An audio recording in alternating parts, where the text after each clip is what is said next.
Queridos irmãos e irmãs, dentro do Sermão da Montanha, depois de nos advertir ontem sobre a interioridade necessária para a vivência da religião, da relação com Deus e das obras que comportam esta relação, depois de apresentar as três grandes obras de religião, a esmola, o jejum e a oração, nesta perspectiva de interioridade e não de exterioridade, Jesus nos ensina a rezar.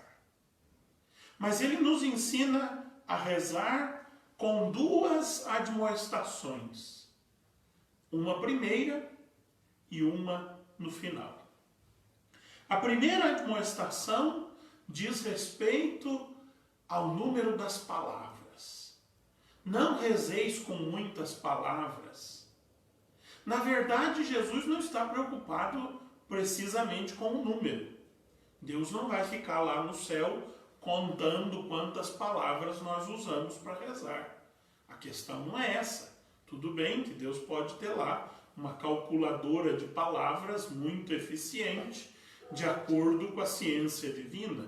Até os nossos pobres computadores contam as palavras, Deus tem muito mais facilidade em tudo isso. Mas não é essa a questão. A questão está em não rezar confiando no poder das nossas palavras. A oração não é um processo de convencimento de Deus. Por exemplo, perdoe-me o exemplo, mas aproveito uma situação. Nós hoje estamos celebrando um mês do falecimento da Miriam. A Miriam era aqui da nossa comunidade, ficou doente um bom tempo com um câncer, e todo mundo na nossa cidade rezou pela Miriam. Mas por que é que nós rezávamos pela Miriam? Porque nós somos bons e queríamos convencer o Deus maldoso que deu uma doença a Miriam? Não, de jeito nenhum. Primeiro porque Deus não é maldoso e não nos dá nada que seja mal. Todo o mal que nós experimentamos vem das nossas opções de liberdade. Não só das nossas opções pessoais. Tenho certeza que a Miriam não escolheu com a própria mão a sua doença. Mas faz parte da liberdade da humanidade. A nossa humanidade no passado e no presente faz determinadas escolhas que desenvolvem, que fazem acontecer determinadas doenças. Também este vírus que nós agora andamos todos apavorados com ele, não foi Deus quem mandou, jamais. Ele ocorre, ele acontece, ele existe em grande parte por causa do aproveitamento excessivo que nós fazemos da natureza. Nós, seres humanos, causamos um desequilíbrio na natureza que faz com que a natureza gere estas coisas horríveis, como esse vírus invisível que nos tranca dentro de casa. Deus não nos dá nada que seja mal. Por isso nós não precisamos convencê-lo do contrário. A nossa oração não é para convencer a Deus de nada. Por isso não adianta um discurso enorme, cheio de palavras, uma oração longa que nunca tem fim. Não é pela força da nossa oração que Deus se move. Por isso Jesus apresenta uma oração relativamente simples, que todos nós sabemos de cor. Mas o problema é que nós aprendemos esta oração como uma fórmula e não como uma forma. O Pai Nosso é uma fórmula de oração, tornou-se uma fórmula de oração. Mas antes de ser uma fórmula, Ele é a forma ou a forma da nossa oração. Nós, quando rezamos, não é que vamos ficar só repetindo Pai Nossos. Não, isso seria tomá-lo só como uma fórmula. E nós temos uma simpatia por fórmulas mágicas. Se alguém nos diz, olha, tal oração assim faz milagre de um dia para o outro, a gente reza aquilo 1000 vezes, se for preciso. Nós gostamos de fórmulas mágicas. E aqui temos uma fórmula que o próprio Deus nos ensinou, pois Jesus é Deus. Mas não é uma fórmula, é uma forma. Jesus nos ensinou a rezar, ensinando-nos o Pai Nosso. E o que é a oração do Pai Nosso enquanto forma? É uma oração simples. É uma oração pequena, composta de 7 pedidos, e pedidos muito breves, muito objetivos. Santificado seja o teu nome, venha o teu reino, faça-se a tua vontade, assim na terra como no céu, dá-nos o pão cotidiano, perdoa as nossas ofensas, assim como nós perdoamos, não nos deixes cair em tentação e livra-nos do mal. 7 pedidos breves, sem muita argumentação. Nós muitas vezes vamos rezar e parecemos mais um advogado de defesa diante do juiz, que tem que argumentar, que tem que falar, que tem que mostrar para que o juiz mude de ideia e não prenda o nosso cliente. Não é isso. Jesus nos diz algo desconcertante. E a nossa reação a isso que Jesus diz é sempre a mesma. Jesus diz assim: o Pai sabe do que vocês precisam antes que vocês peçam. E nós então perguntamos, então para que rezar? Se o Pai já sabe, para que nós vamos dizer? E aí é Santo Agostinho que nos ajuda a compreender que a oração não muda nada em Deus, porque Deus é eterno, Ele não muda. A oração muda tudo em nós. Para que é que nós rezamos? Para que Deus mude? Não. Para que nós mudemos e nos tornemos aptos a receber o bem que Deus sempre nos quis dar. É o que diz Santo Agostinho. A oração, por que é que nós rezamos? Porque nós precisamos nos converter àquela graça que nós estamos pedindo a Deus.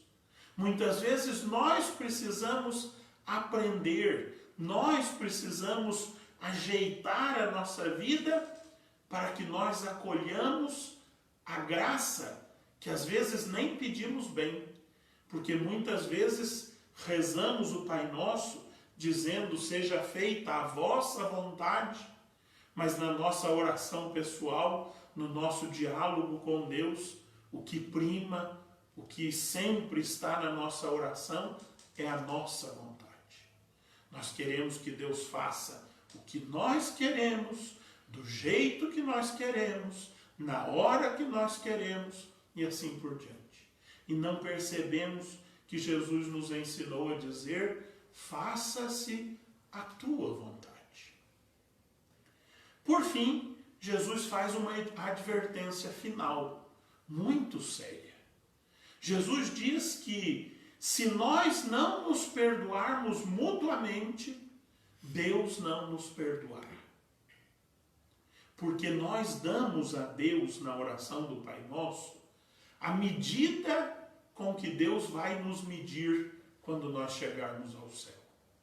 Nós rezamos todos os dias, e até várias vezes ao dia: perdoai-nos as nossas ofensas, assim como nós perdoamos a quem nos tem ofendido. Nós dizemos a Deus: trata-me como eu trato os outros. Use comigo a medida que eu uso com os outros. Então não poderemos reclamar se quando nós chegarmos na porta do céu, tiver lá uma fila daqueles que nós não perdoamos para nos dar as boas-vindas. E nós então vamos virar as costas, como sempre fizemos nesta vida, a estas pessoas e perder a nossa salvação, porque rezamos e não tomamos consciência daquilo que rezamos. Para que a nossa oração alcance o seu objetivo, que é a nossa própria conversão, é preciso que nós perdoemos como nós desejamos ser perdoados por Deus. Por fim, uma breve palavra sobre a primeira leitura. Ontem nós ouvimos a ascensão de Elias, o profeta, depois de termos lido nesta volta ao tempo comum, muito da vida do profeta Elias.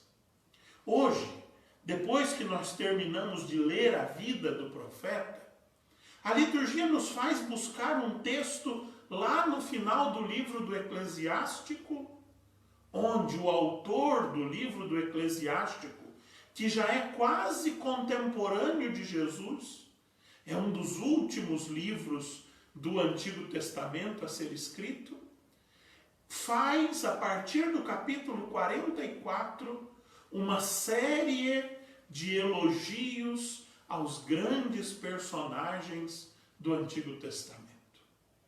É bonito de se ler. Se você perder o sono uma noite dessas, eu convido você a fazer isso.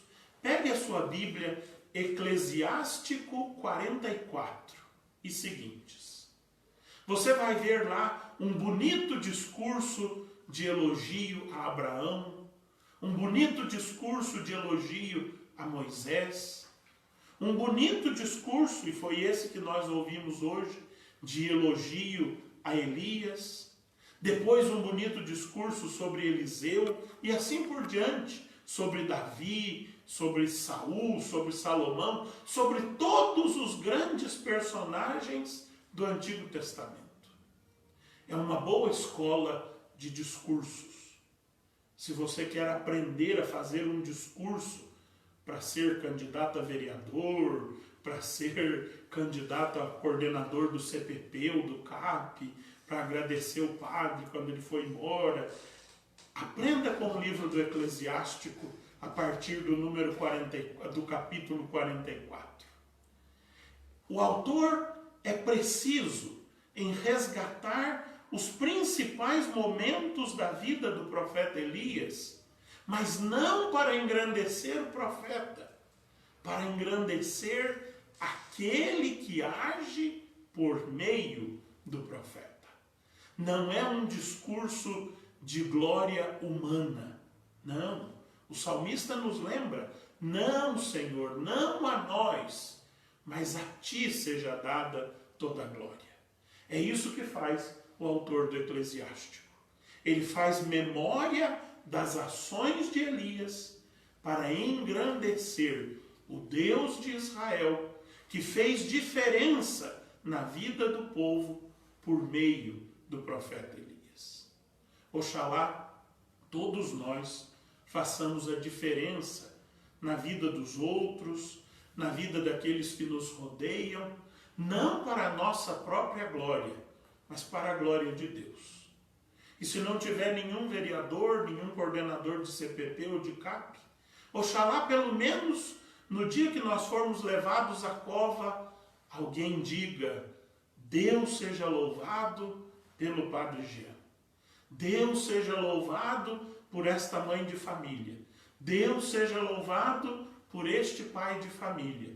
Como hoje nós dizemos, Deus seja louvado pela Miriam, Deus seja louvado pela tia Dalva, Deus seja louvado pela Maria Olímpia, Deus seja louvado pelo Alfredo Zamate, Deus seja louvado por todos os nossos falecidos, pois se nós nos lembramos de recomendá-los a Deus nesta Eucaristia, é porque eles fizeram a diferença na vida de alguém. Mas para fazermos a diferença, aprendamos com Jesus a rezar, sem muitas palavras, com pedidos objetivos e certeiros, que nos transformem por dentro e que nós perdoemos como desejamos ser perdoados.